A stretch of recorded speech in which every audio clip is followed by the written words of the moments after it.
আলহামদুলিল্লাহ, আল্লাহ পাক রব্বুল আলামিনের দরবারে অসংখ্য অগণিত শুকর ও সুজুদ।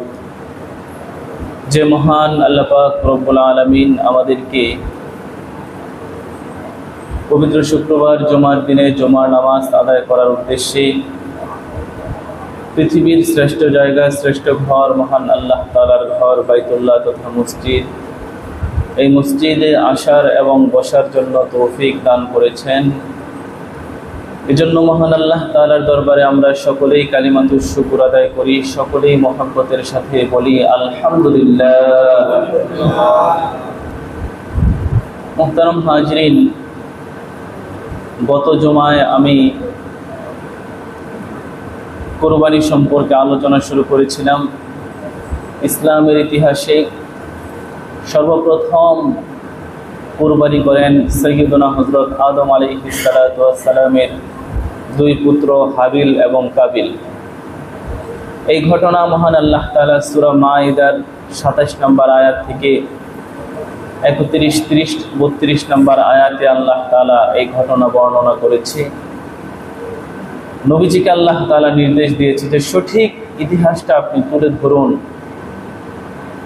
আল্লাহ পাক রব্বুল আলামিন আয়াত নাজিল করে আমাদেরকে জানিয়ে দিলেন যে মহান আল্লাহ তাআলা শুধুমাত্র মুত্তাকিদের কুরবানি আল্লাহ তাআলা কবুল করে। যারা আল্লাহ তাআলাকে সন্তুষ্ট করার উদ্দেশ্যে কেবলমাত্র একমাত্র মহান আল্লাহ তাআলার সন্তুষ্টি লাভের আশায় যারা কুরবানি করে, মহান আল্লাহ তাআলা তাদের কুরবানি কবুল করে নেয়। পক্ষান্তরে যারা লোক দেখানো, রিয়াযুক্ত আমল এবং হারাম পয়সা দ্বারা কুরবানি করে, মহান আল্লাহ তাআলা তাদের কুরবানিকে প্রত্যাখ্যান করে। অর্থাৎ আল্লাহ তাআলার সন্তুষ্টি ব্যতীত অন্য যে কোনো নিয়তে কুরবানি করুক না কেন, মহান আল্লাহ তাআলার কাছে তা গ্রহণযোগ্য নয়। এটাই মহান আল্লাহ তাআলা এই সূরা মাইদার ২৭ নম্বর আয়াতের মধ্যে হাবিল কাবিলের ঘটনা বর্ণনা করে আমাদেরকে শিক্ষা দিয়েছে। তো সাহাবা ইকরামরা যখন এই আয়াতের বয়ান শুনলো, এই আয়াত তেলাওয়াত শুনলো, নবীজির উপরে যখনই কোনো আয়াত নাজিল হতো, আল্লাহর রাসূল সাথে সাথে সাহাবীদেরকে ডেকে বলতেন যে ও সাহাবীরা, আসমানি কিছু এলেম আমার কাছে এই মাত্র আসলো, নাজিল হলো, গরম গরম যারা নিতে চাও তারা তাড়াতাড়ি আমার মজলিসে বসে যাও। সাহাবা ইকরামরা দৌড়ে আসতেন সেই আয়াত শোনার জন্য, সেই আয়াতের বিধান শোনার জন্য সাহাবা ইকরামরা দৌড়ে আসতেন। তো নবীজি যখন এই কুরবানির কথা বর্ণনা করতেছে, সাহাবা ইকরামরা জিজ্ঞাসা করলেন যে ইয়া রাসূলুল্লাহ, ইয়া হাবিবাল্লাহ, কুরবানি আসলে কি? মা হাযিহিল আদাহিয়্যু, এটা আসলে কি জিনিস, কি জন্য আমরা এটা পালন করব? তো আল্লাহর হাবিব সাল্লাল্লাহু আলাইহি ওয়াসাল্লাম তখন বললেন, সুন্নাতু আবিকুম ইব্রাহিম আলাইহিস সালাতু ওয়াস সালাম, এটা হচ্ছে আমাদের বাবা, আবি শব্দের অর্থ হচ্ছে পিতা, আমাদের বাবা হযরত ইব্রাহিম আলাইহিস সালাতু ওয়াস সালামের সুন্নাত। এটাকে অনুসরণ করার জন্য, তার এই একটা আমলকে অনুসরণ করার জন্য আল্লাহ তাআলা আমাদেরকে নির্দেশ করেছে, যেটা কিয়ামত পর্যন্ত থাকবে। ইব্রাহিম আলাইহিস সালাতু ওয়াস সালামের সন্তান কুরবানি করার সেই ঘটনাকে সামনে এনে মহান আল্লাহ তাআলা আমাদের জন্য কিয়ামত পর্যন্ত আনেওয়ালা উম্মতি মুহাম্মাদের উপরে কুরবানিকে ওয়াজিব করে দিয়েছে। বলেন সুবহানাল্লাহ।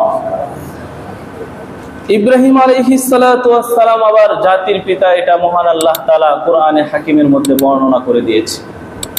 আল্লাহ তাআলা ঘোষণা করে দিয়েছে, মিল্লাত আবিকুম ইব্রাহিম ওয়া সাম্মাকুমুল মুসলিমিন।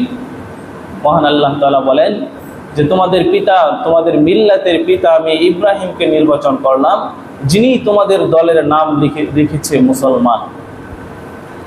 তো আল্লাহ পাক রব্বুল আলামিন এত নবী থাকতে ইব্রাহিম আলাইহিস সালাতু ওয়াস সালামকে পিতা হিসাবে কেন কবুল করলো? এর পিছনে অনেকগুলো ঘটনা আছে, অনেকগুলো কাহিনী আছে।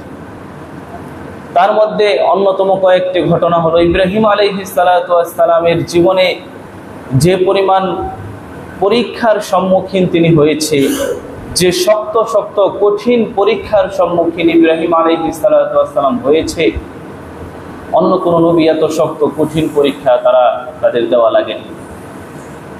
ইব্রাহিম আলাইহিস সালাতু ওয়াস সালামকে মহান আল্লাহ তাআলা জন্ম দিলেন এমন একটা সমাজের মধ্যে, এমন একটা পরিবারে যে সমাজের প্রত্যেকটা মানুষ তারা শিরিক করে। কেউ মূর্তি পূজা করে, কেউ আগুনের পূজা করে, কেউ পাথরের পূজা করে, কেউ গাছের পূজা করে, কেউ সূর্যের পূজা করে, কেউ চন্দ্রের পূজা করে।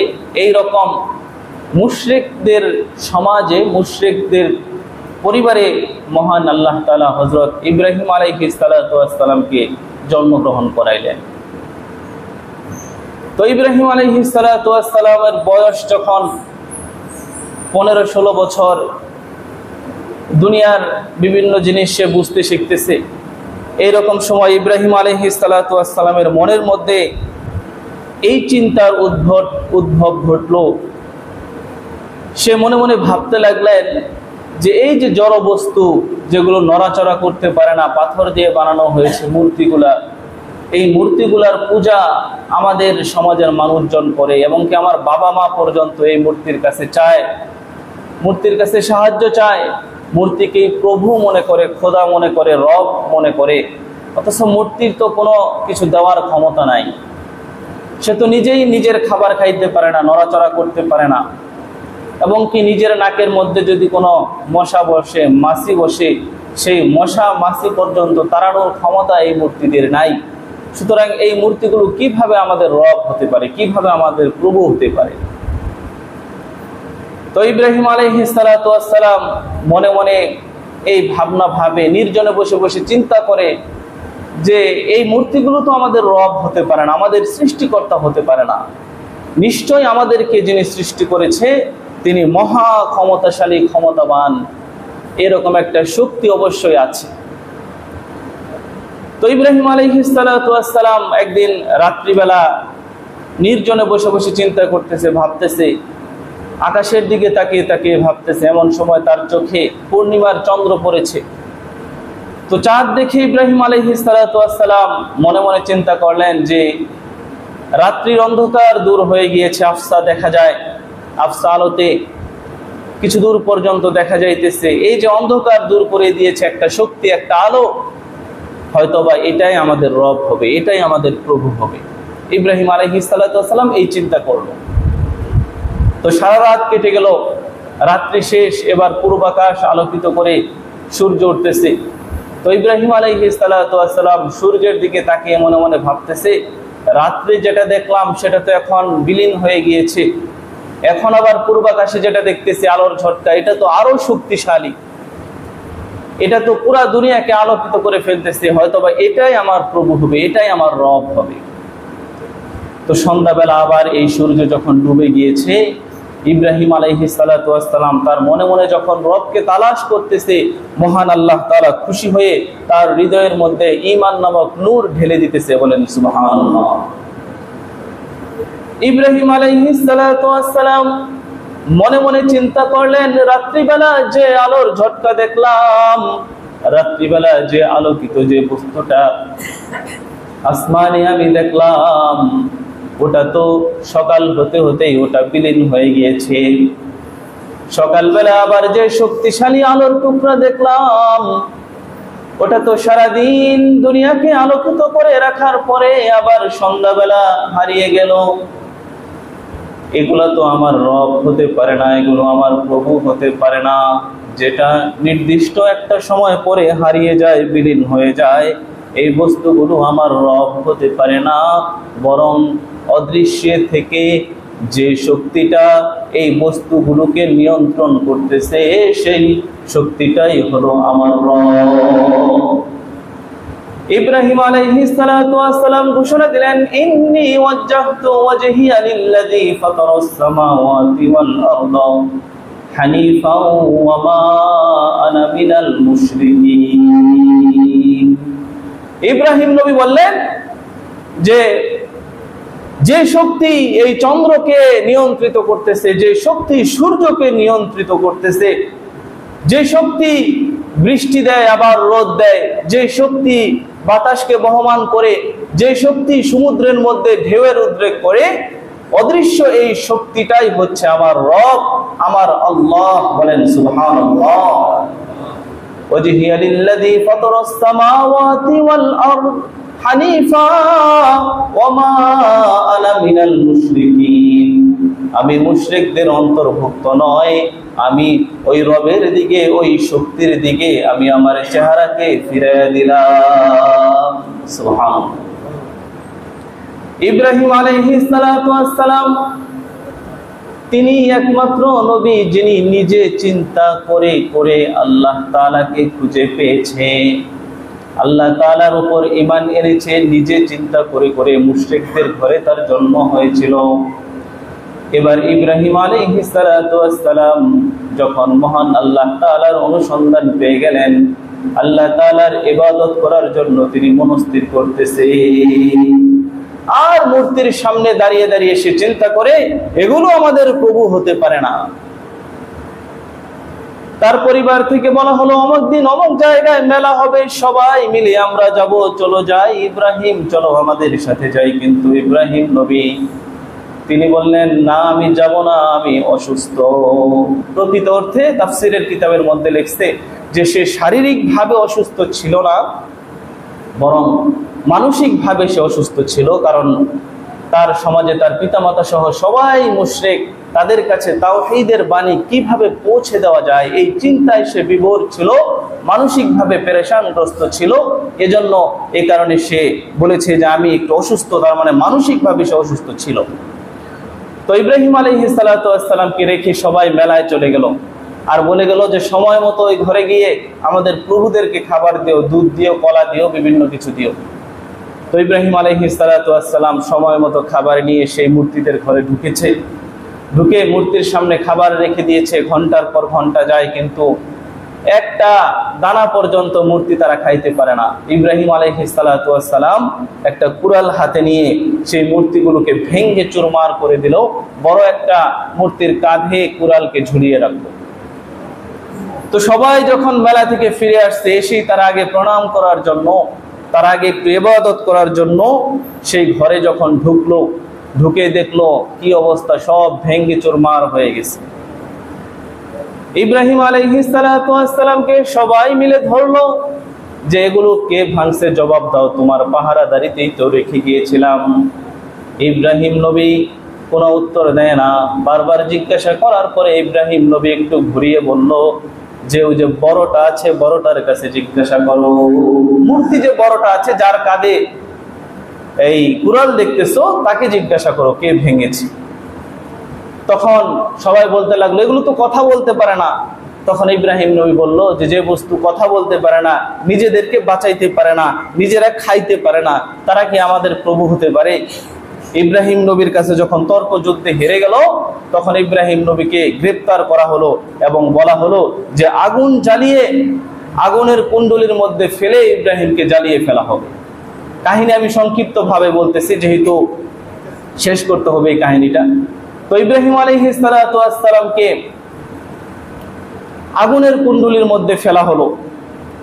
তো আগুনের কুণ্ডলী জ্বালানো হবে, নমরুদের শাসনামল চলতেছে।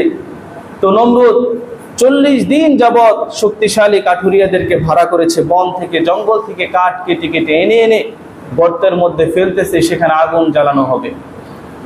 তো আগুন জ্বালানো শেষ হয়ে গিয়েছে, আগুন জ্বালিয়ে ফেলেছে।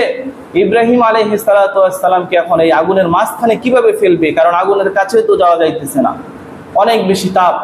তো তখন একটা চরক বানানো হলো, চরক নাগরদোলার মতো অনেকটা, যে এরকম থাকবে একটা খাম্বা, তার উপরে একটা ঘুরবে এরকম। তো ইব্রাহিম আলাইহিস সালাতু ওয়াস সালামকে এক মাথায় বাঁধা হলো, আরেক মাথায় দড়ি বাঁধা হলো।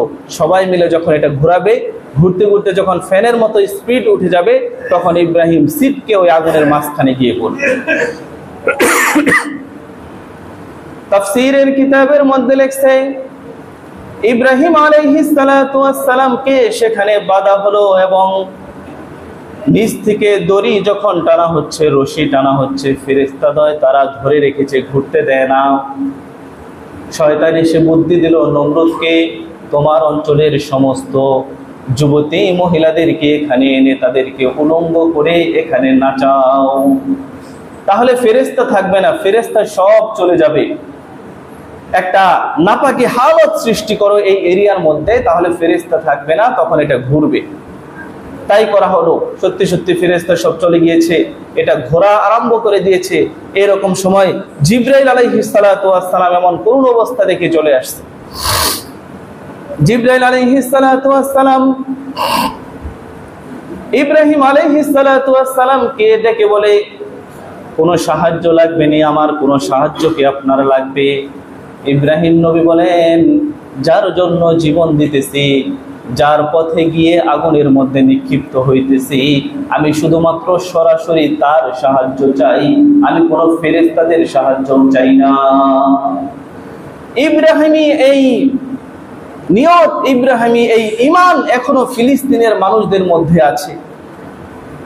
তারা শেষ পর্যন্ত পৃথিবীর মানুষদেরকে জানিয়ে দিয়েছে, আমরা পৃথিবীর কোনো মানুষের সাহায্য চাই না, আল্লাহ আমাদের জন্য যথেষ্ট। পৃথিবীর মুসলমান তোমরা আমাদেরকে সাহায্য করো আর না করো, আল্লাহ তাআলা আমাদেরকে সাহায্য করবে। হয়তোবা এই জগতে আমরা মৃত্যুবরণ করব, কিন্তু শহীদ হিসাবে কাল কিয়ামতের ময়দানে আমরা দাঁড়াবো। ইব্রাহিম আলাইহিস সালাতু ওয়াস সালাম লম্বা সময় ফিলিস্তিনে ছিল, আর ওইখানেই আল্লাহ তাআলা কমপক্ষে 10,000 নবী প্রেরণ করেছিল ওই জমিনে, ফিলিস্তিনের ভূমিতে। তো ইব্রাহিম আলাইহিস সালাতু ওয়াস সালাম তিনি আল্লাহ তাআলার সরাসরি সাহায্য চায়। যখন ইব্রাহিম নবীকে আগুনের মধ্যে ফেলে দেওয়া হলো, আল্লাহ তাআলা এবার সরাসরি সাহায্য করতেছে। আল্লাহ তাআলা আগুনকে ডাক দিয়ে বলেন, কুনি বারদাও ওয়া সালামুন আলা ইব্রাহিম, হে নার, হে আগুন, ইব্রাহিমের জন্য তুমি আরামদায়ক হয়ে যাও। আল্লাহ তাআলা কোরআনের আয়াত নাযিল করেছে এই সম্পর্কে, যে ইব্রাহিমের জন্য আরামদায়ক হয়ে যাও, ঠান্ডা হয়ে যাও, এই কথা বলে না, বলছে আরামদায়ক হয়ে যাও। ইব্রাহিম আলাইহিস সালাতু ওয়াস সালামকে আগুনের মধ্যে ফেলে দেওয়া হলো, দাও দাও করে আগুন জ্বলতেছে, কিন্তু ইব্রাহিম নবীর একটা লোম পুড়ে না। একদিন নয়, 2 দিন নয়, 40 দিন পর্যন্ত এরকম আগুনের মধ্যে ছিল, কিন্তু ইব্রাহিম নবীর কোনো কষ্ট হয় নাই। শেষ বয়সে নাতিদেরকে ঘটনা শোনাইতেছে, গল্প শোনাইতেছে ইব্রাহিম নবী।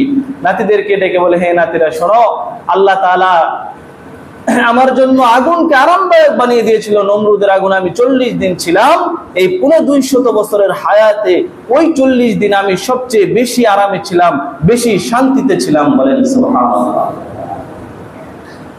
ইব্রাহিম আলাইহিস সালাতু ওয়াস সালাম 40 দিন পরে আগুন থেকে উঠে আসলো। একটা জলজন্ত মানুষ 40 দিন পর্যন্ত আগুনের ভিতরে ছিল, একটা লোম পর্যন্ত পড়ে নাই। এইরকম দৃশ্য দেখলে আমাদের সমাজের মানুষজন অবশ্যই আল্লাহ তাআলার উপর পরিপূর্ণ বিশ্বাস স্থাপন করত, কিন্তু ওই সময়ে নমরুদের ওই আমলে একটা মানুষও ইব্রাহিম নবীর উপরে ঈমান আনলো না। তারা শিরক করতে করতে তাদের হৃদয়ের মধ্যে এমন ছিল পড়ে গিয়েছে, আল্লাহ তাআলা এমন মোহর মেরে দিয়েছে যে তারা এইরকম অলৌকিক ঘটনা দেখার পরেও ইব্রাহিম নবীকে তারা নবী হিসাবে বিশ্বাস করলো না। ইব্রাহিম আলাইহিস সালাতু ওয়াস সালাম মিশর থেকে তখন হিজরত করে ফিলিস্তিন চলে যাইতেছে।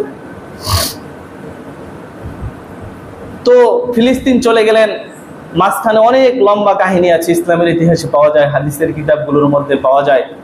তার সাথে একজন বিবি ছিল, হযরত সারা আলাইহিস সালাতু ওয়াস সালাম। তিনি তার বিবি সারা আলাইহিস সালাতু ওয়াস সালামকে নিয়ে ফিলিস্তিন চলে যাবে।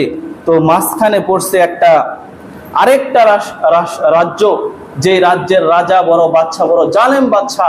তার একটা কুঅভ্যাস হলো যে তার এরিয়া দিয়ে, তার অঞ্চল দিয়ে যদি কোনো ভিনদেশী কোনো মানুষ, অন্য কোনো রাজ্যের কোনো মানুষ যদি যায়, তাহলে তাদের উপর আক্রমণ করে, এবং যদি সাথে নারী থাকে, মহিলা থাকে, তাহলে তাদেরকে ধরা হয়, জিজ্ঞাসা করা হয় যে তুমি যার সাথে সফরে বের হয়েছো, ওই নারীকে জিজ্ঞাসা করা হয় তুমি যার সাথে সফরে বের হয়েছো তার সাথে তোমার সম্পর্ক কি। যদি বলে যে সম্পর্ক হচ্ছে আমার স্বামী, আমি আমার স্বামীর সাথে বের হয়েছি, তাহলে ওই জালেম বাদশা করে কি, যে যেহেতু তোমরা স্বামী স্ত্রী, সেহেতু আমার সামনে একই রুমে তোমরা শারীরিক সম্পর্কে লিপ্ত হবে। তার মানে এই জালেম রাজার ব্লু ফিল্ম দেখার অভ্যাস ছিল। তখন তো আর ইন্টারনেট, ইউটিউব আর এই ধরনের কোনো ডিভাইস ছিল না। তখন এরকম জুলুম করতো, বাহির থেকে যারা আসতো নারী পুরুষ, তাদেরকে একত্রিত করে তাদেরকে শারীরিক মিলন ঘটাইতো, আর সেটা এই রাজায় তাকায় তাকায় দেখতো, যদি স্বামী স্ত্রী পরিচয় দেয়। আর যদি ভাই বোন পরিচয় দেয় তাহলে ছেড়ে দিত। তো ইব্রাহিম আলাইহিস সালাতু ওয়াস সালামের কাছে এই খবর আগেই ছিল যে এই রাজ্যের জালেম রাজা তো এইভাবে জুলুম করে মানুষের উপরে। তো ইব্রাহিম আলাইহিস সালাতু ওয়াস সালাম তো আল্লাহর নবী, তার তো লজ্জা আছে, সে তো মানুষের সামনে সতর বের করতে পারে না। ইব্রাহিম নবী তার বিবি সারাকে বললেন যে বিবি, আমরা যে অঞ্চল দিয়ে যাইতেছি এখানে একটা জালেম রাজা আছে, যদি আমরা তার খপ্পরে পড়ে যাই, পরিচয় জিজ্ঞাসা করলে আমি কিন্তু একটু ঘুরাইয়া বলবো, তুমি আবার এটাকে অন্য কোনো কিছু মনে করো না। ইব্রাহিম আলাইহিস সালাতু ওয়াস সালাম তার বিবি সারাকে নিয়ে যখন যাচ্ছিলেন, সত্যি সত্যি এই জালেম রাজার হাতে তারা পাকড়াও হলো, তাদেরকে গ্রেফতার করা হলো, নিয়ে যাওয়া হলো, জিজ্ঞাসা করা হলো তোমাদের মধ্যে সম্পর্ক কি। ইব্রাহিম আলাইহিস সালাতু ওয়াস সালাম তখন বললেন যে আমাদের মধ্যে সম্পর্ক হচ্ছে আমরা ভাই বোন। ইব্রাহিম আলাইহিস সালাতু ওয়াস সালাম কি তাহলে মিথ্যা কথা বলছে না? কারণ হচ্ছে মুমিন মুসলমান পরস্পর ভাই ভাই, তারা হচ্ছে দ্বীনি ভাই বোন, যদিও তারা স্বামী স্ত্রী, তবে এই জুলুম থেকে বাঁচার জন্য সে পরিচয় দিয়েছে যে আমরা ভাই বোন। কিন্তু জালেমদের কিন্তু আইন পাল্টাইতে সময় লাগে না। তার মনে ইচ্ছা ছিল যে যেহেতু চেহারা বড় সুন্দর, সারা আলাইহিস সালাতু ওয়াস সালামের দেহা এবং চেহারা বড় সুন্দর ছিল, ইব্রাহিম আলাইহিস সালাতু ওয়াস সালাম জামানার নবী, তার চেহারাও বড় সুন্দর ছিল, কারণ যে জামানায় যে নবী আসছে ওই জামানায় ওই নবীর চেয়ে বড় সুন্দর সুদর্শন পুরুষ আল্লাহ তাআলা আর পাঠায় নাই। তো এই দুইজনকে দেখে মনে মনে জালেম রাজা চিন্তা করলো যে এদেরকে দিয়ে আমি কুকর্ম করাবো এবং আমি সেটা দেখব। তো আইন করলো যে এখন ভাই বোন হলেও হবে না, এটা করতেই হবে। যখন এরকম চাপ সৃষ্টি করতে লাগলো, হযরত সারা আলাইহিস সালাতু ওয়াস সালামের দিকে যখন হাত বাড়াইলো এই জালেম রাজা, হাদিসের কিতাবের মধ্যে পাওয়া যায় যে তার হাত একদম অবশ হয়ে গেল। ক্ষমা চাইলো, আল্লাহ তাআলা মাফ করে দিল। আবার হাত সুস্থ হওয়ার পরে আবার হাত বাড়াইছে, আবার ক্ষমা চাইছে। এইভাবে ৩-৪ বার হওয়ার পরে শেষ পর্যন্ত জালেম রাজা তার বিশ্বস্ত একজন চরকে জিজ্ঞাসা করলো, যাদেরকে ধরে আনছো, গ্রেফতার করে আনছো, এরা কি জিন নাকি? এদের উপর জুলুম করতে গেলেই তো আমার হাত পা অবশ হয়ে যায়। তো তখন তারা জানাইলো যে এরা জিন নয়, তবে এরা হচ্ছে জামানার নবী ইব্রাহিম আলাইহিস সালাতু ওয়াস সালাম নমরুদের দেশ থেকে সফর করে ফিলিস্তিন যাইতেছে। তো তখন সেই জালেম রাজা, জালেম বাদশা ক্ষমা চাইলো এবং ইব্রাহিম আলাইহিস সালাতু ওয়াস সালামের উপর ঈমান আনলো, তার মানে তার উম্মত হয়ে গেল। এবং ইব্রাহিম নবীকে বলল যে আপনার সফর শুভ হোক, আর আমার কাছে একটা বাদী আছে যার নাম হচ্ছে হাজেরা, এই হাজেরাকে আপনার সাথে আপনি নিয়ে নিন, বাদী হিসেবে আপনার খেদমত করবে, আপনাকে আমি উপহার দিলাম। তো ইব্রাহিম আলাইহিস সালাতু ওয়াস সালাম বিবি সারা আলাইহিস সালাতু ওয়াস সালামের অনুমতিতে এই হাজেরা আলাইহিস সালাতু ওয়াস সালামকে সাথে নিলেন এবং তাকেও বিবাহ করলেন। তো ইব্রাহিম আলাইহিস সালাতু ওয়াস সালাম ফিলিস্তিন চলে গিয়েছে। তো ফিলিস্তিনে যাওয়ার পরে সেখানেই জীবনযাপন করতেছে। বয়স যখন হযরত ইব্রাহিম আলাইহিস সালাতু ওয়াস সালামের বয়স যখন ৮০ বা ৮৬ বছর বয়স, এই সময়ে তিনি মনে মনে চিন্তা করলেন যে বুড়া হয়ে যাইতেছি, কিন্তু কোনো সন্তান তো আমার নাই, 2টা বিবি। তো আল্লাহ তাআলার কাছে দোয়া করলেন, রব্বি হাবলি মিনাস সলিহিন, রব্বি হাবলি মিনাস সলিহিন, হে আল্লাহ আপনি আমাকে একটা নেককার সন্তান দান করুন, একটা নেককার সলিহিন সন্তান আপনি আমাকে দান করুন আল্লাহ, কারণ আমি চলে গেলে এই দ্বীনকে প্রচার করবে, এমন একটা সন্তান দান করুন যিনি নেককার হবে, আমার এই দ্বীনের দাওয়াত সে চালু রাখবে, এইরকম একটা সন্তান আমাকে দান করুন আল্লাহ। আল্লাহ তাআলা তার দোয়া কবুল করলেন এবং মহান আল্লাহ তাআলা হযরত হাজেরা আলাইহিস সালাতু ওয়াস সালামের গর্ভে একটা সন্তান দান করলেন। তার গর্ভ থেকে সন্তান হলো, মহান আল্লাহ পাক রব্বুল আলামিন তার দোয়া কবুল করে নিয়েছে, একটা নেককার সন্তান দান করেছে। হযরত ইব্রাহিম আলাইহিস সালাতু ওয়াস সালাম তার নিজের নামের সাথে মিল রেখে তার নাম রাখলেন ইসমাঈল। পরবর্তীতে তিনি নবী হয়েছে। ও ইব্রাহিম আলাইহিস সালাতু ওয়াস সালাম যেহেতু দ্বিতীয় বিবির ঘরে সন্তান হয়েছে, দ্বিতীয় বিবির ঘরে ইব্রাহিম নবী এখন বেশি বেশি যাতায়াত করে। একবার বিবিকে দেখার জন্য যায়, আবার সন্তানকে দেখার জন্য যায়। সন্তানের মায়ায় হাজেরা আলাইহিস সালাতু ওয়াস সালামের ঘরে ইব্রাহিম নবী বেশি বেশি যাতায়াত করে। এটা হযরত সারা আলাইহিস সালাতু ওয়াস সালামের কাছে ভালো লাগে না। সে দোয়া করলো, আল্লাহ একটা ব্যবস্থা আপনি করে দিন। মহান আল্লাহ তাআলা আসলেই দুনিয়া সাজাবে তো, নবীদেরকে বিভিন্ন এলাকায় পাঠাবে তো, এজন্য মহান আল্লাহ তাআলা আরেকটা সিস্টেম শুরু করলেন, আরেকটা খেলা শুরু করলেন। মহান আল্লাহ তাআলা ইব্রাহিম আলাইহিস সালাতু ওয়াস সালামকে বললেন যে তুমি তোমার দ্বিতীয় বিবি হাজেরা এবং তোমার সন্তান ইসমাইলকে এমন জায়গায় গিয়ে নিয়ে রেখে আসবে, এমন জায়গায় নির্বাসন দিবে যেখানে কোনো পানীয় নাই, যেখানে কোনো খাদ্য নাই, যেখানে আবাদি কোনো জমি নেই, এরকম জায়গায় রেখে আসো। জায়গাটা হচ্ছে মক্কা নগরীতে। কিন্তু তুমি কোনো কথা বলতে পারবে না, কোনো আওয়াজ করতে পারবে না। ইব্রাহিম আলাইহিস সালাতু ওয়াস সালাম মহান আল্লাহ পাক রব্বুল আলামিনের হুকুম পালনার্থে তার দ্বিতীয় বিবি হযরত হাজেরা এবং ইসমাইলকে সাথে নিয়ে উটের পিঠে চড়ে ফিলিস্তিন থেকে সফর করে মক্কা নগরীতে চলে আসলেন। এমন একটা জায়গায় হযরতে ইব্রাহিম আলাইহিস সালাতু ওয়াস সালাম তার দ্বিতীয় বিবি এবং তার সন্তানকে এমন একটা জায়গায় রাখলেন যেখানে কোনো পানির ব্যবস্থা নাই, কোনো খাবারের ব্যবস্থা নাই, কোনো চাষাবাদ করার মতো কোনো জমি নাই। সাফা মারওয়ার পাদদেশে দুই পাহাড়ের মাঝখানে রেখে আসলেন। এবার ইব্রাহিম আলাইহিস সালাতু ওয়াস সালাম তাদেরকে রেখে চলে যাইতেছেন। পিছন থেকে হযরতে হাজেরা আলাইহাস সালাতু ওয়াস সালাম ডেকে বলে, স্বামী হে, আমাদেরকে এরকম নির্জন একটা জায়গায় রেখে একা একা রেখে আপনি কোথায় চলে যান? ইব্রাহিম নবী কোনো কথা বলে না, কোনো আওয়াজ করে না। আল্লাহ তাআলার নিষেধ আছে, আওয়াজ করা যাবে না। হযরত হাজেরা আলাইহিস সালাতু ওয়াস সালাম ডাক দিয়ে বলেন, স্বামী হে, এরকম কুলের সন্তানকে আমি কেমন করে লালন পালন করব? চতুর্দিকে কোনো মানুষ নাই, কোনো খাওয়ার পাই নাই, কোনো ফলমূল নাই, কোনো গাছপালা নাই, কেমন করে লালন পালন করব? ইব্রাহিম নবী কোনো কথা বলে না, সামনের দিকে চলে যায়। শেষ পর্যন্ত হযরত হাজেরা আলাইহাস সালাতু ওয়াস সালাম শুধুমাত্র বলে, স্বামী হে, এইটুকু উত্তর দিয়ে যান, আপনার ইচ্ছায় আমাদেরকে এইরকম নির্বাসনে দিলেন নাকি আল্লাহর ইচ্ছায় দিলেন? ইব্রাহিম নবী তাও কোনো কথা বলে না, শুধুমাত্র উপরের দিকে হাত তুলে এইভাবে ইশারা করে বুঝায় দেয়, হাজেরা, আমি আমার কলিজার টুকরা সন্তান ইসমাইল এবং তোমাকে এখানে রেখে যাইতেছি, এটা আমার ইচ্ছায় নয়, এটা মহান আল্লাহর ইচ্ছায় এত বড় কুরবানি আমি করতেছি। হাজেরা ডাক দিয়ে বলে, স্বামী হে, বুঝতে পেরেছি আল্লাহর ইচ্ছায় হয়তো বা আপনি আমাদেরকে এইরকম নির্বাসনে দিলেন। যদি আল্লাহ খুশি থাকে তাহলে আমি আমার সন্তানকে এখানে নিয়ে থাকবো, আমার কোনো আপত্তি নাই। কারণ যে রবকে আপনি খুশি করতে চান সেই রবকে আমি হাজেরাও খুশি করতে চাই। আমি আল্লাহর রাহে কুরবানির জন্য কুরবানি হয়ে গেলাম, আমি আল্লাহর রাস্তে। আমি আমার এই কুলের দুধের বাচ্চাকে এখানে নিয়ে থাকবো, কোনো সমস্যা নাই।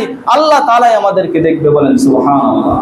আল্লাহ পাক রব্বুল আলামিন হযরত ইসমাঈল আলাইহিস সালাতু ওয়াস সালামের পায়ের আঘাতের যে জায়গায় পায়ের আঘাত করেছিল সেইখানে জমজম চালু করে দিলেন, সেখান থেকে পানি আসতে লাগলো। মূলত মহান আল্লাহ তাআলা ইব্রাহিম নবীর মাধ্যমেই মক্কাকেও এরকম উর্বর ভূমি বানাবে নবী পাঠানোর জন্য, আবার ফিলিস্তিনকেও আল্লাহ তাআলা উর্বর ভূমি বানাবে নবী পাঠানোর জন্য। এজন্য মহান আল্লাহ তাআলা এই খেলা সাজাইলেন এবং হযরত ইব্রাহিম আলাইহিস সালাতু ওয়াস সালামকে এরকম কঠিন কঠিন পরীক্ষা দিলেন। একটা পরীক্ষা হলো আগুনের মধ্যে পড়ছে, আল্লাহর উপর ভরসা করছে। আরেকটা পরীক্ষা হলো 86 বছর বয়সে সন্তান হয়েছে, সেই সন্তানকে এমন একটা জায়গায় রেখে আসতে বলা হয়েছে যেখানে কোনো খাদ্য পানীয় নাই। ইব্রাহিম নবী কোনো সংকোচ বোধ করেন নাই, দ্বিধার মধ্যে পড়েন নাই। ইব্রাহিম নবীর সাথে সাথে তার সন্তান এবং বিবিকে সেখানে রেখে আসছে। এটা আরেকটা পরীক্ষা। তো মহান আল্লাহ তাআলা হযরত ইব্রাহিম আলাইহিস সালাতু ওয়াস সালামকে এইরকম ভাবে তার লাইফে, তার জীবনে কয়েকটা পরীক্ষা নিয়েছে।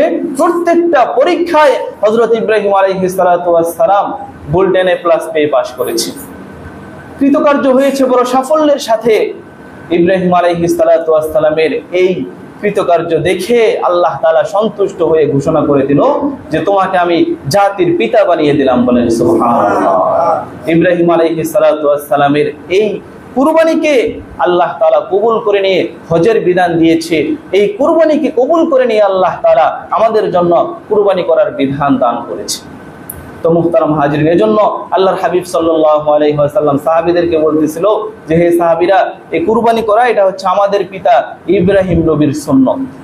তো মুহতারাম হাজিরিন, সময় যেহেতু শেষ হয়ে গিয়েছে, তো আগামী জুমায় আবার আমরা ইনশাআল্লাহ এখান থেকে আলোচনা করব হযরত ইসমাঈল আলাইহিস সালাতু ওয়াস সালামকে কিভাবে ইব্রাহিম আলাইহিস সালাতু ওয়াস সালাম কুরবানি করতেছিল সেখান থেকে আমরা আলোচনা করব। এবং কুরবানির কিছু মাসলা মাসাইল এখনই জানা দরকার, যেহেতু অনেকেই কুরবানি কিনবেন। আপনারা 6 ধরনের পশু দ্বারা কুরবানি করা যায়। গরু, মহিষ, উট, ছাগল, ভেড়া, দুম্বা, এই 6 শ্রেণীর পশু ব্যতীত অন্য কোনো পশু দিয়ে কিন্তু কুরবানি হবে না। বন্য গরু আছে, গয়াল বলা হয়, এগুলোর কিন্তু এখন খামার করে করে চাষ করা হইতেছে, এগুলো লালন পালন করা হইতেছে, কিন্তু এগুলো দিয়ে কুরবানি হবে না। হরিণ খাওয়া জায়েজ আছে, হরিণের মাংস খাওয়া জায়েজ আছে, কিন্তু হরিণ দ্বারা কুরবানি চলবে না। তো এরকম 6 ধরনের প্রাণী দ্বারা কুরবানি দেওয়া যায়। এর মধ্যে বয়স হচ্ছে, উটের বয়স হওয়া লাগবে কমপক্ষে 5 বছর, এটা দিয়ে কুরবানি চলবে। গরু এবং মহিষের বয়স হওয়া লাগবে 2 বছর। ছাগল, ভেড়া, দুম্বার বয়স হওয়া লাগবে কমপক্ষে 1 বছর। তবে ভেড়া এবং দুম্বার ক্ষেত্রে একটা মাসালা আছে, যে যদি 7-8 মাস বয়সেই এইরকম নাদুস নুদুস দেখা যায়, যে 1 বছরের ছাগলের সমান বা তার চেয়ে বড় দেখা যায়, তাহলে সেটা দিয়ে কুরবানি হবে। তবে ছাগলের ক্ষেত্রে কমপক্ষে 1 বছর বয়স হওয়া লাগবে। এরপরে কুরবানির জন্তুর যে কিছু দোষ ত্রুটি থাকে, কোন কোন দোষ থাকলে কুরবানি করা যাবে না সেই পশু দিয়ে, মাসালার কিতাবের মধ্যে লেখে যে প্রাণী ল্যাংড়া, অর্থাৎ যা 3 পায়ে চলতে পারে, 1 পা মাটিতে রাখতে পারে না, বা রাখতে পারলেও ওই পায়ের উপরে ভর করে চলতে পারে না, এইরকম ল্যাংড়া প্রাণী দিয়ে কুরবানি করা জায়েজ নয়। যে পশুর দাঁত ওঠেনি সেই পশু দিয়ে কুরবানি করা জায়েজ নয়। তবে এখানে বলা হয়েছে মাসালার কিতাবে, যে দাঁত না থাকা সত্ত্বেও যদি ঘাস খেতে সক্ষম হয় আর বয়স যদি পূর্ণ হয়ে যায়, তাহলে সেই প্রাণী দ্বারা কুরবানি চলবে। যে পশুর কান জন্ম থেকেই নেই, তা দ্বারা কুরবানি হবে না। তবে কান ছোট বা কানের একটু অংশ কাটা পড়েছে, এই রকম জন্তু দিয়ে কুরবানি চলবে। যে পশুর শিং মূল থেকে ভেঙে যায়, সেই প্রাণী দিয়ে কুরবানি করা দুরস্ত নয়। তবে শিং ওঠেইনি, জন্ম থেকে বয়স পূর্ণ হয়েছে, সেই প্রাণী দ্বারা কুরবানি চলবে। আর শিং ভেঙে গিয়েছে 1/3 বেশি, তাহলে কুরবানি চলবে না। 1/3 কম জায়গা যদি শিং ভাঙে, তাহলে কুরবানি চলবে। যে পশুর উভয় চোখ অন্ধ, সেই পশু দ্বারা কুরবানি চলবে না। যে প্রাণীর লেজ কাটা, যদি অর্ধেকের বেশি লেজ কাটা থাকে, তাহলে সেই প্রাণী দ্বারা কুরবানি চলবে না। তবে সামান্য অংশ যদি লেজ কাটা থাকে, তাহলে সেই প্রাণী দ্বারা কুরবানি চলবে। এইরকম দুর্বল প্রাণী, যে প্রাণীটা বাড়ি থেকে বের হয়ে কুরবানির মাঠ পর্যন্ত হেঁটে যাইতে পারে না, এইরকম দুর্বল প্রাণী দিয়ে কুরবানি চলবে না। আর যে সকল প্রাণী দ্বারা কুরবানি চলবে, তা হচ্ছে গর্ভবতী কোনো গাভী আপনি না জেনে যদি কুরবানি করেন, সেটা কুরবানি হবে। পরবর্তীতে যদি পেট থেকে বাচ্চা বের হয়, সেটাকেও জবাই করে দিতে হবে, এটাই মাসালা। এরপর আরেকটা মাসালা হচ্ছে, বন্ধা প্রাণী দিয়ে কুরবানি চলবে, কোনো সমস্যা নেই। তো এরকম মাসাইল অনেক রয়েছে। আর শরীকের ক্ষেত্রে, ভাগিদারের ক্ষেত্রে উট, গরু, মহিষ, এই প্রাণীগুলো 7 ভাগে দেওয়া যায়। আর ছাগল, ভেড়া, দুম্বা এগুলো 1 ভাগে দেওয়া লাগবে, একজনেই দেওয়া লাগবে। আর ভাগিদারের ক্ষেত্রে একটা বিষয় খেয়াল রাখা লাগবে, যে লোকটার ইনকাম সোর্স হারাম, বেশিরভাগই হারাম ইনকাম তার, এরকম লোকের সাথে আপনারা কুরবানি দিবেন না, তাহলে কিন্তু সকলের কুরবানি নষ্ট হয়ে যাবে। আর 7 জনের মধ্যে একজনেরও যদি এরকম নিয়ত থাকে যে আমি গোস্ত খাবো, বা অন্য কোনো নিয়ত থাকে, তাহলে 7 জনের কুরবানি নষ্ট হয়ে যাবে। এই জন্য মাসালা হলো যে আপনারা বসবেন, বসে আলাপ আলোচনা করবেন, এবং সবাই এটা আপনারা একমত পোষণ করবেন যে আমরা সবাই আল্লাহ তাআলার রাহে কুরবানি দিতেছি, আল্লাহ তাআলাকে সন্তুষ্ট করার জন্য আমার হালাল মাল দ্বারা আমি কুরবানির জন্তুটা কিনবো, এরকম ওয়াদাবদ্ধ হতে হবে। তাহলে ইনশাআল্লাহ সকলের কুরবানি হয়ে যাবে। তো আল্লাহ পাক রব্বুল আলামিন আমাদের সকলকে মহান আল্লাহ তাআলাকে সন্তুষ্ট করার উদ্দেশ্যে ইব্রাহিম আলাইহিস সালাতু ওয়াস সালামের এই সুন্নাত অনুসরণ করে আল্লাহ তাআলা যেন আমাদের সকলকে সকল মাসলা মাসাইলগুলো মেনে কুরবানি কেনার তৌফিক দান করে। আমরা সকলে বলি আমিন। ওয়া আখিরু দাওয়ানা আলহামদুলিল্লাহি রাব্বিল আলামিন।